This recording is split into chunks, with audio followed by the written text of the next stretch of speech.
On today's show, it is not just Locked On Padres, it is also Locked On Pirates. I'm being joined by the newest host of Locked On Pirates, Gary Morgan, and we're going to be talking about some questions for the Pittsburgh Pirates, a team that has struggled despite the superstardom, and also talk a little bit about what the Padres are with their opening skid, and then, well, their opening good start, and then a skid afterwards, and then a sweep of the Giants, and a whole lot more, including pitching matchups. So don't go anywhere. We'll be right back.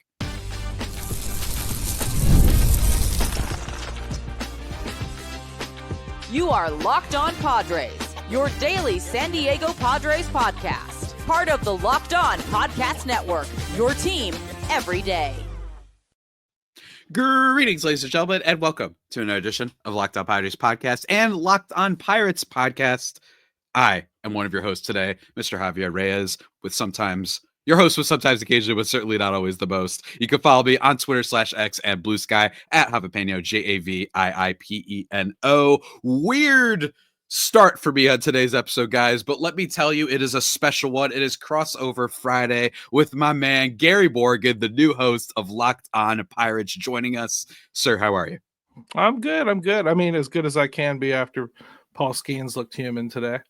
Yeah. We're recording this on a Thursday. Paul Skenes, we're going to be talking about him, especially on the show, because, well, it's Pirates, and you kind of got to talk about Paul Skenes. I imagine you expect that a lot. I think right? it's a rule. I think it's a rule at this point. Yeah. It's got to be a rule, just as I imagine people have the rule of Otani and the rule of Tatis in my case, but and say hi to him. He's right here, everybody. Don't worry. I'm going to scratch off like 8 of my questions because I was going to talk about Tatis, but I don't want to be typical. No, I got you. Sometimes you got to give the people what they want. You know what I mean? Every now and then you got to do that. But today's, guys, we're talking about the series and some big questions for the Pirates and the Padres, pitching matchups as well. Unfortunately, we talked about Paul Skenes just now. He will not be in this series. As Gary just mentioned, he pitched the other day looking actually kind of astonishingly human. At one point, walking 3 batters in a row. That was a little bit wild. And then a bunch of home runs. Seiya Suzuki, dare I say, kind of forgotten at this point. Do you remember when Seiya Suzuki was like the free agent of the offseason? Everyone was excited, and his then numbers right now are otherworldly. I mean, he very much so is in MVP consideration. He should be anyway with those numbers. It's just funny how, like, I remember him being the superstar. Everyone was talking about his decision. He's a funny guy. He's had a couple funny moments, and then he had like a good first season that was kind of plagued by a first half or a second half fall off. And then he's just been low key, like one of the better bats in baseball these past few years. And now he's awesome despite the bad defense. But I don't know. We're talking about Seiya Suzuki so much. Pirates, my friend. Let's talk about Paul Skenes real quick. He's not going to be in this series, but my first question for you, we're coming in hot. Here we go. All right. Before we talk about the rest of the Pirates lineup.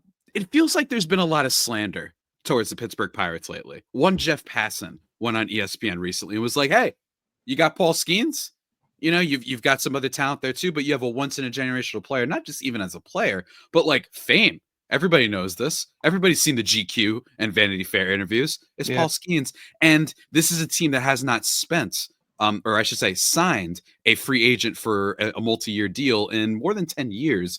What is going on in Pirates world? What is the vibe right now outside the team, but more than, I guess, the organization state of things, given that, Jeff Passan's literally go out at ESPN being like, this is a disgrace. Well, I mean, Jeff Passan is always going to do that. He's, he might as well be working for Scott Boras. So be it. No, the Pirates, it's a dark time right now for the fan base, for real. I mean, it's been a long rebuild, one that a lot of us accepted and understood what we were doing, and we knew what we were going to face. 3 or 4 years of being real bad. And, then there was supposed to be a turning of the corner. And then they got this gift from heaven dropped on them in Paul Skenes, races through the minors. He's up here in record time, starts in the All-Star game less than a year after getting drafted. Insane. You don't get something like that. Well, this team was caught flat-footed. They were not prepared for it. They just weren't. And the fan base saw Paul Skenes, and they were like, well, we should be good right now. And the Pirates were like, you're right, we should be. But we're not. And we low-key are going to be. And we kind of can't afford to make it that way. So you're still going to have to wait for those other kids to develop. Sorry. That's what's going on here. And some people understand it, some people don't. Some people think this guy's had enough time, and somebody should realize that Paul Skenes should make you think differently. Mhm. This league tells you you can think as differently as you like. This market cannot afford Paul Skenes. Wow. That got dark fast, It's and I true, respect it. Look, I personally think that any team can afford anybody. That being said, or not any team can afford anybody. I think any team can afford to spend, and I think that one of the issues with this, not even with this, not issues, but this is a classic. Like, look at the Padres and look where the Padres are. Right, the Padres basically, this is a team once upon a time that wanted to pay for Chase Headley, and now they're signing guys like it's going out of style. Some good, some not so good. We'll talk about them probably on this show as well. But it is definitely a team that we've been waiting for a while. And I think that it is almost like the Dr. Manhattan meme, dare I say, where you look at this Pirates offense, and Andrew McCutchen is still one of their better offensive players, right? Like, if you just pluck someone from 2014, me, for example, young Javier Reyes, he's out here, he's doing his fancy baseball draft, and he's the second overall pick. And then you pluck him back, and let me tell who's the next big guy for the Pirates? Well, they've got this Paul Skenes guy. What about batting? Um, uh, uh, Andrew McCutchen a little bit, right? Like, he's been really good for them this year so far. Well, But we I got think O'Neal Cruz too, and he's that's a very probably getting shortchanged a little bit. I do think his national profile will elevate now that he's starting to play center field a little Mhm, bit more athletically. He's mhm. only been out there for about 6 months, so it's Yeah. a work in progress. But now that he's making some diving catches and he's starting to Mhm, get the hang of making those throws, and he's not making as many goofball errors from taking bad routes, mhm. locked in at the plate, hitting both sides. Honestly, strikes out a heck of a lot less than Ellie De La Cruz and steals bases just like him. So Mhm. all the hype about Ellie De La Cruz, well, imagine that without all the errors.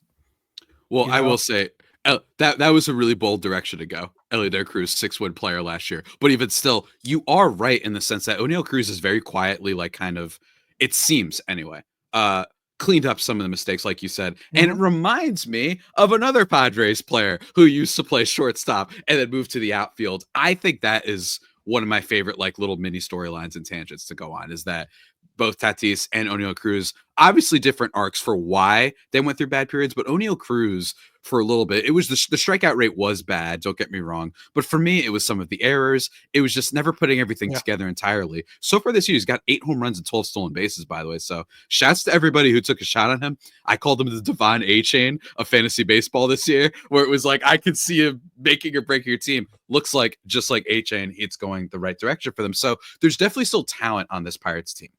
But unfortunately, Gary, unfortunately, as you has probably covered a ton on your show, this is still a team that is really struggling to Yeah. produce wins. Frankly, they're 12-20 at the time of this recording. In terms of their offense, they are 26 in batting average. They're 23rd in on base percentage. They're 24th in runs. They're 26th in home runs. So those three guys, dare I say, it feels like it falls off a ton after that. And we're going to talk a little bit more about that. And I might even let Gary ask me some questions, because why not? I am a merciful ruler and a merciful host here on the show, guys. But we just got to take a second to talk about one of our sponsors. And that sponsor, ladies and gentlemen, let me tell you, did you know your Fire TV is also an Xbox? Turn any TV into your gaming and entertainment hub with Fire TV Stick 4K devices. No console required. Just grab your paired controller, subscribe, or sign into Xbox Game Pass Ultimate with EA Play included, and you're ready to go. Dive into hundreds of premium titles, including EA Sports College Football 25 to Call of Duty, as easily as you stream your favorite shows. It's really great, guys. If you ever want to try out Xbox games without the big upfront investment in a console, Fire TV Stick 4K can be a low pressure way to start exploring. And if you're flipping between apps and you're trying to find the one that works with Fire TV Stick 4K. This is hard. Everything's in one place, from Netflix to YouTube and beyond, but it is fantastic, guys. Head to Amazon.com/Fire TV locked on to get started. Xbox Game Pass Ultimate subscription and compatible controller required. Available on select devices, including Fire TV Stick 4K, Fire TV Stick 4K Max, and Fire TV Cube, which is third generation. Go check it out. And just like that, everybody, we are catapulting into the second segment of this podcast. We are cannonballing. There we go. Into the next. I was trying to find. There was a Pirates word that I was trying to come up with there. Here in this next edition of this podcast, guys. I, of course, one of your hosts, Javier Reyes. Follow me on Twitter/X at Javapeno, JAVIIPENO. Follow Gary as well at GaryMo2007. Dude, I mean, we just talked about it. I feel like we talked about the big stars of this Pirates team. But before you ask me a question, I have one more for you, and then you can ask me. Feel free. Gotcha. But what is kind of, do you think, an underrated storyline for this Pirates team? What is something that Padres fans should kind of look out for? Yeah, I would say there's really no benefit to getting into the Pirates bullpen if you get through the starting rotation. The bullpen's been pretty solid as well. They've got a couple weak links, but for the most part, it's not a benefit if you get the starter worked up and out if you didn't score on them. And you're going to be facing a couple lefties that you're going to feel very frustrated that you should be pounding all night long. And Bailey Falter and Heaney, when we talk about it later, don't be so frustrated. They do it to everybody. It doesn't make any sense, and it won't make any sense. And when Tatis swings through that fastball, it's not his fault. Okay. Getting a little ahead of yourself there. I like it, but it's okay, man. And I'm going to be asking you a mean question later. Not even mean question, just like the spicy question that I think everybody's probably wondering about that we, for some reason, did talk about before we started recording. But go ahead. What do you have to know about the Padres out there in Pittsburgh? Well, I guess that it's the starting pitching. It feels like you're light, and I felt like you were pretty stocked before. And Michael King is your ace, right? I mean, did you expect that over Dylan Cease? I saw some good things from him last year, so I expect him to be good, but not this good. This is a fun question because I absolutely expected Michael King to be the ace of this team. I think that the thing with Dylan Cease is this is still a guy who's probably going to go out and get $200 million this offseason. Talked about this a lot on my show. I do think that he's probably leaving the Padres. It's a Scott Boras client. That's what's going to happen. Yeah. But it wouldn't shock me with a guy like Cease because his ERA has vacillated year to year. And I think that's because he doesn't produce a huge ground ball rate and he does give up hard contact. But he's going to make up for it because there are very few pitchers who have pitched more innings than him since 2021 and with the level of strikeouts that he does. So he's still a very good pitcher, but it wouldn't shock me if like end of year, you're like, wow, he has a 3.8. That's surprising. And that isn't necessarily an entire indictment on him, but he can be a little bit streaky. And as of right now, he has been very streaky for this Padres team. I'm curious to see if Pittsburgh is a quote unquote get right start for him. I don't know because this Pittsburgh Pirates team, as all teams, still have major league players. I'm not going to underestimate them, but still at this time, 5.6 ERA for Dylan Cease. But considering that you've been seeing the fastball and slider combination, he's generating a whole lot of whiffs on them. He abandoned the changeup. He said, you know what? I'm doing what works. I'm trying to get paid this offseason. No, I'm not experimenting right now. And he's got a 3.1 expected ERA. So I expect it to get a lot better. 3.74 FIP. Like it should improve. But it's possible that you got a guy like Cruz in that lineup. You got a guy like Brian Reynolds who homered the other day, or today at the time of this recording. I could see a world in which maybe he makes just a mistake or two. Joey Bart has been playing pretty good for his team, and then Kutch as well. So I could see that. But I'm not surprised by Michael King. I think that his repertoire is diverse. His changeup is awesome. Everything is great on that end. There's just no result in which I see him getting worse. And then Nick Pivetta. I think. Talk about a guy sneaking up on the league, though, because Michael King, listen, his numbers, he's been pretty good for a minute. Yeah. But nobody really talked about him till like last year. And it's funny. Now outside of San Diego, I'm sure he got talked about there. But like, man, he hit the league hard, I think, last year. No, yeah, absolutely. I think that what was interesting is it was kind of the Padres have been very good at getting some starters right before they become mainstream. It's like when you listen to that hit song and then you're trying to tell everybody I knew it before it was famous. That's kind of what sort of happened here with the Padres. It happened with Joe Musgrove, a pitcher that you are familiar with, right? Here was a reason he was getting a lot of traction at that deadline back in 2021, or it was 2020 at the 2020 deadline, and then he gets traded over, debuts for the Padres in 21. He was getting traction because of better curveball, all that sort of stuff. And then he became Joe Musgrove, which is like a top 20-ish pitcher when he's healthy and doing well. And the Padres kind of like jumped on it before everybody else sort of knew. And the other thing is with Michael King, that was kind of what happened there, right? Like, I think that he was a pitcher that still had an impressive strikeout rate, right? This was a dude who was going around, and just because he wasn't officially a starter, that didn't shake off the Padres. Now, granted, they kind of had to, right? There's like, they were just like, of that though. There's been a wave of that throughout the league. A lot of people trying relievers. Like you see Clay Holmes out in New York, and the Pirates are doing it with Carmen Mlodzinski right now. It seems to be like a wave, people tapping into a new resource. So I got another question for you. This one might hurt. Yeah, no, go for it. Do you regret acquiring Xander Bogaerts? Oof. I mean, the classic. We talk about it all the time. Oh man. You can't be producing like you thought he would. No, I think that with Xander Bogaerts, look, and here's the thing. It's a bust of a contract. There's basically no other way to do it. It was probably not going to be a good contract when it first happened. But as I've discussed on my show, the problem with Bogaerts is we expected this to happen later. It's as simple as that. We expected this to happen later. And there aren't to age out and make the contract suck later, not right away. Exactly. And this is not a player that, say, has Herculean strength and athleticism that you're like, well, just by the way history works, that should go away.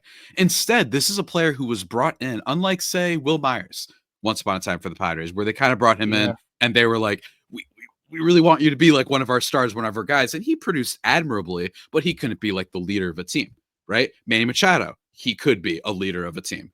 With Xander Bogaerts, it's really disappointing, I think, because you have Tatis. You now have Jackson Merrill. Jay Cronenworth's a solid player. You have Luis Ariz on this team. You have Machado. You have some guys surrounding him that all you're really asking for from Xander Bogaerts is like, can you give us a 118 WRC plus, hit maybe 12, 15 home runs, and then play decent defense? And he's done some of that, right? His first season, he actually hit like a decent amount of power, more than people expected. And he also played a pretty good defensive shortstop. Last year, played good at second base, but the hard hit has fallen off. His wrist issue has been exacerbated over and over. It's just been a really tough stretch for him. All right, one more kind of weird question. All right, if for this segment at least. Tony Gwynn is the quintessential Padre. Mm-hmm. But Manny Machado, you could argue, was the signal that this franchise was changing course. Mm-hmm.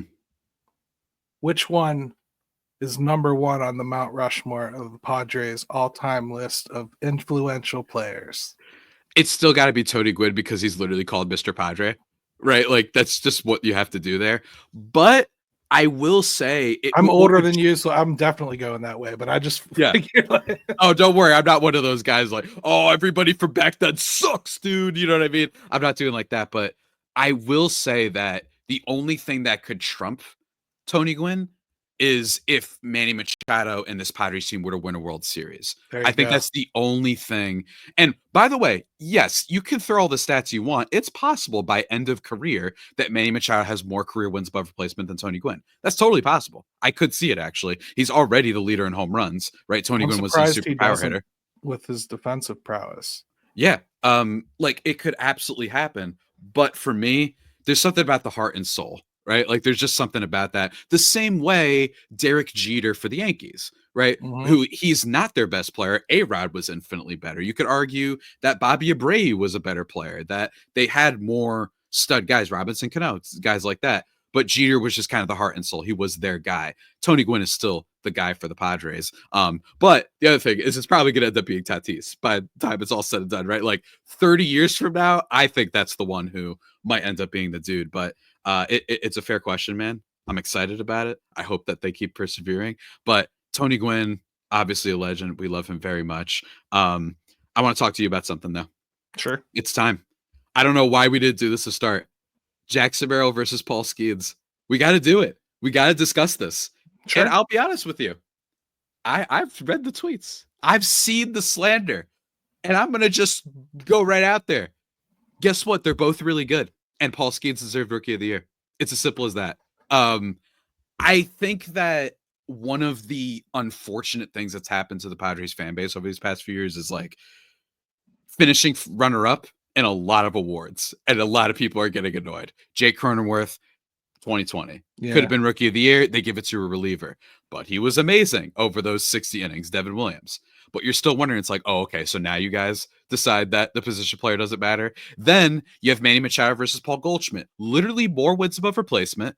He didn't have a teammate that was in top 3, and they gave it to Paul Goldschmidt despite Manny playing a more premium position. Okay, so now you guys decide to do that. The position doesn't matter. Then you have this past season where it's like it always goes to the position player. That's just how it is. They have more of an impact.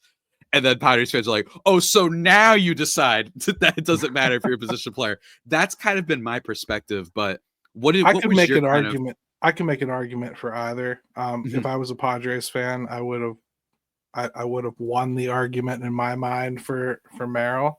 And I'm a Pirates fan, and I won the argument every single time for Paul Skenes. My biggest argument for Paul Skenes is when you're doing things that just haven't ever been done in baseball, ever, versus somebody that's having an excellent rookie season. But I could name off 10 other guys who had excellent rookie seasons like that and didn't win, including Brian Reynolds years ago, who finished like 5th that year. So I kind of leaned Paul Skenes, if only because he did things nobody else has ever done. Yeah. I think that we're going to talk more about this. But first, folks, we have to take a quick break. I've been bad with the transitions today. My apologies, everybody. But we'll talk about a little bit more Paul Skenes, Jackson Merrill, the counter argument in just 1 second.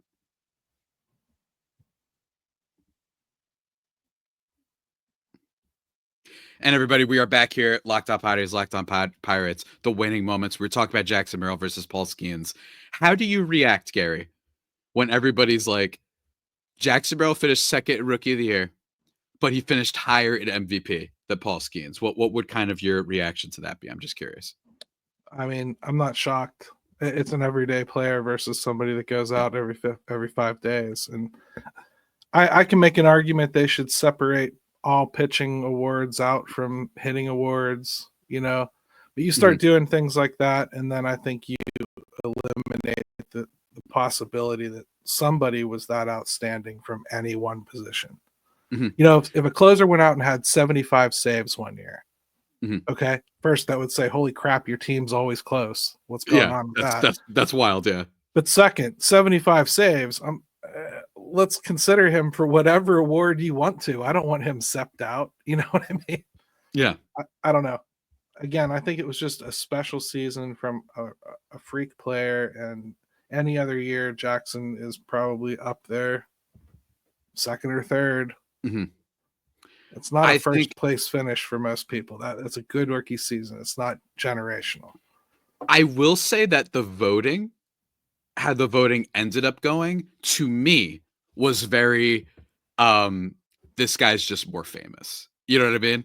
Like, the voting did not reflect to me how close it should have been. I think this should have been like the closest Rookie of the Year thing we've had in a long time, because Jackson Merrill, part of a more, I'm not even doing the team thing, but more like literally was at a point where it vaulted the Padres into being possibly the best team in the National League at one point last year. No one has ever had 5 go-ahead or walk-off home runs in their rookie season in the 8th inning or later than Jackson Merrill. Only 5 rookies in Major League history have hit 290, hit 20 home runs, and stole 20 bases, or whatever it was. 20 home runs, 90 RBIs, and 15 stolen bases. So, like, he did have history on his side, too. And again, every 5th day, all that stuff. It's hard for me not to ignore the fame thing. It's just a little bit hard, just a tiny bit. But I can't disagree with it, honestly. I think, when people come to town, whether he's facing us or not, that's who they want to interview, and it makes a lot of sense. I mean, he's a generational player. It's been a long time since we've had one, to be honest. Andrew McCutcheon's not that. He's a really, really good player, and Barry Bonds is the last one we had. Really, you can't even count Garrett Cole because he never reached that status as a Pirate. So Pedro really, Alvarez, that's one sick year. He struck out too much. Yeah. It was a sick year, is what I'm saying. Not the best year. It was sick. Yeah, I mean, well, I'm a big fan of 6 seasons. He hit more home runs than anybody else in a season for us Absolutely. since like back in the early 90s. But Barry Bonds the last time we experienced that. Mm-hmm. And even old guys like me were like 11 or 12 then. Mm. You know, so like who knows what it's like? We're all experiencing it for the first time. Yeah. And it's if anything, it is a really good reflection of how much young talent baseball has right now. It's really great. Padres very lucky. And another thing I think that people brought up, last thing, just throw it out there, was the position change. I think for Merrill was another reason where I was like, you never played center field in your life and you just came out and were awesome at it. That was another thing. But all in all, I'm totally fine with Skenes, man. When I start seeing some like 1924 stats, you know, when I start seeing a guy who's just striking out a ton of guys, and yes, it is frustrating that we will not get to see him against the Padres. It's like a cold war between these two, not fan bases, not really. I don't think there's that much beef, but it's like really funny that there's this like pretend beef, dare I say, where they're like, Skenes is ducking the Padres yet again. It might be the only thing these fan bases have ever thought about. Like, honestly, seriously. I mean, like, San Diego is my second favorite ballpark in the country. Mm. I have mad respect for the San Diego Padres because your owner was the most altruistic owner in the entire league, and he changed that baseball franchise by building and investing around and making it something that could actually support good baseball. Instead of crying about being the same size market as the Pirates and accepting their fate that they had for years and years and years, they did something about it. So I have mad respect for the Padres. I think a lot of people do, man. But let's get into the pitching matchups, the final thing that the people are here for. Friday's game. We've got Mitch Keller versus Dylan Cease. Two pitchers that, dare I say, underperforming thus far. Cease more than Mitch Keller, 3.97 ERA for him. But what can you tell us about Mitch so far? Is it at all similar to the Dylan Cease issue? I'm not going to touch too much on him since we talked about that in the first segment. What's going on with Mr. Mitch? Dare I say, one of those like late bloomer type of starting pitchers. Mitch was a project. He took a lot of work, you know. A lot of trial and error. And if the Pirates didn't stink as bad as they did when he emerged, he never would have made it here. He would have been traded off somewhere and maybe even a reliever by now. But the Pirates had no choice but to be patient with him, and it's paid off. So they ended up extending him, and he's very consistent, man. He's going to go his bank of innings, 6 or 7. He's going to have a 4 ERA by the end of the year or under. He's going to strike a decent amount of guys out. He can strike guys out when he absolutely has to have it. Getting guys on base in an awkward position doesn't necessarily mean you're going to score against Mitch Keller. You could beat him up in the first inning and he can go 6 on you anyway, you know, and just clean it up immediately. He's very steadying in the rotation, and that's exactly what he will be. Boring. Okay, it's a great thing to say about a starting pitcher if you think about it. You don't Friday night baseball. Well, you may get like an adventure here and there, but he's capable of getting out of it. And you may feel like you're on the edge all night, but you'll look up in the 5th or 6th inning, and lo and behold, he's only given up a run or 2, and somehow 6 hits and walked a guy here and there, along with his 8 Ks. And you're just like, wow, all right, Mitch did pretty good. That's what, and it just sneaks up on you. Very cool. I think Dylan Cease, this is obviously something that should be in his favor with this Pirates matchup as currently constituted. But talking about my podcast, I talked about in the first segment that he's been getting a little bit unlucky and just he was experimenting with things early on. But I think we get our first big Dylan Cease start of the year. He's had good starts, don't get me wrong, but I think he's going to be on a little bit of a roll. He's very streaky, month-to-month guy sometimes. I think he has a good one against this Pirates team. We'll have to see, though. We'll have to see. Next matchup, though, Bailey Falter versus Randy Vasquez. What can we talk about Mr. Bailey Falter? Bailey Falter is the king of extension. He gets closer to the plate than any pitcher in the league. He's in the 99th percentile for it. So his 92-mile-an-hour fastball looks more like 96. So that's why he's beating your guys to the spot with the ball. That's the one I was talking about. You're going to be confused all night why he's not being hit. But that's why. That fastball, he'll throw it right down the middle. to the best hitters in the game. You'll see what I mean. And then he can drop a curveball back foot on you, and his fastball, he can pinpoint it wherever he wants when he's on. Good 5-inning guy. Usually what you're going to get out of him, 5 or 6 innings. But a good guy. And unlike Dylan Cease, who, by the way, had 11 strikeouts last time he played the Pirates, did not allow much hard contact whatsoever. He was very good. Randy Vasquez, this is one that is the opposite of Dylan Cease, where this game could get a little bit crazy.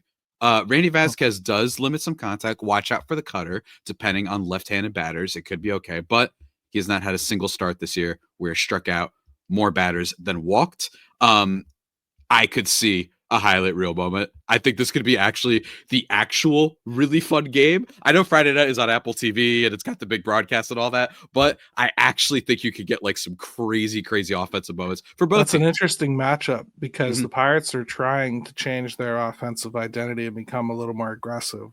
They were coming out seeking walks like early on in the season, and now they're trying to go after pitches early. That might work against them against a pitcher like that.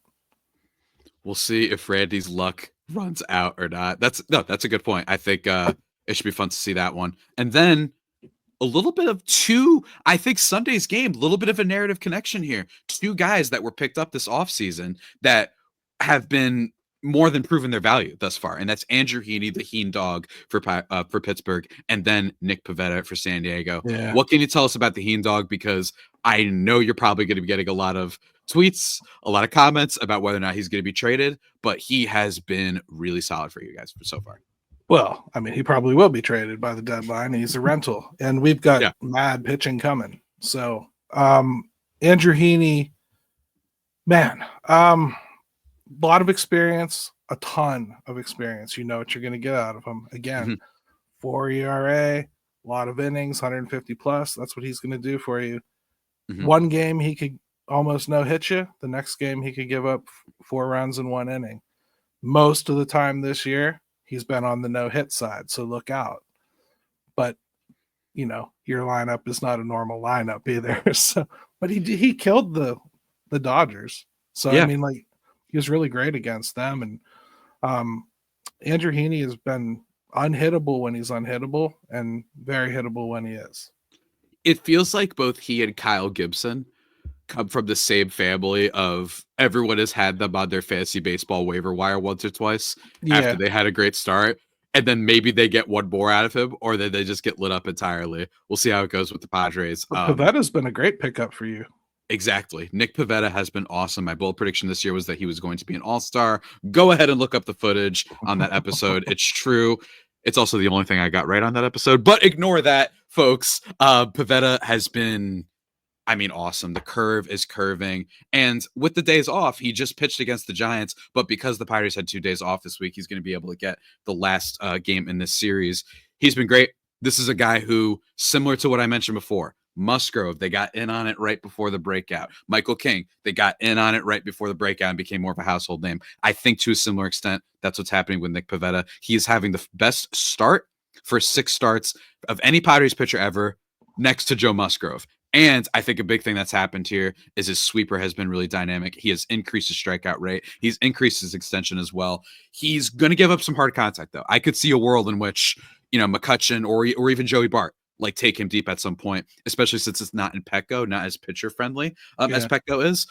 So I could see that happening. But overall, Pavetta's been awesome. And it's not necessarily a lineup that is super scary outside of the top guys. But who knows? We'll have to see, man. I'm excited for the series. I'm excited for every series. Nice to meet you as well, by the way. This is our first time chatting. This is our first time chatting. Gary Morgan, host of Locked On Pirates. Go subscribe to the podcast wherever your podcast's from. It's all the everydayers out there. He does great work here. And as everybody does, frankly. So it's like, it's kind of a being a company man when I say this, but seriously, everybody does great here at Locked On. So go check out for all your Pirates stuff, especially for those great Skenes starts. I know you sickos out there want to hear about Paul Skenes, so Gary Morgan is going to deliver. And if you want to follow me at Javapeno on Twitter/X and Blue Sky, JAVIIPENO. Gary, do you have any final parting words? No, let's just have a good series, and no offense taken if the Pirates happen to actually beat your team. It has to happen to somebody. Exactly, right? Like that's the thing about baseball with the predictions between each. I don't do any predictions because it's dumb. I don't Like, either, this is man. football. This is football, right? So stay tuned for the series, guys. Let us know your comments and we'll answer them on Monday. Until next time, stay safe and of course, stay faithful, my Fry Faithful homies, and stay precious, my Pirates folk out there. I always try to do a word for the first name of the team. We'll see you next time.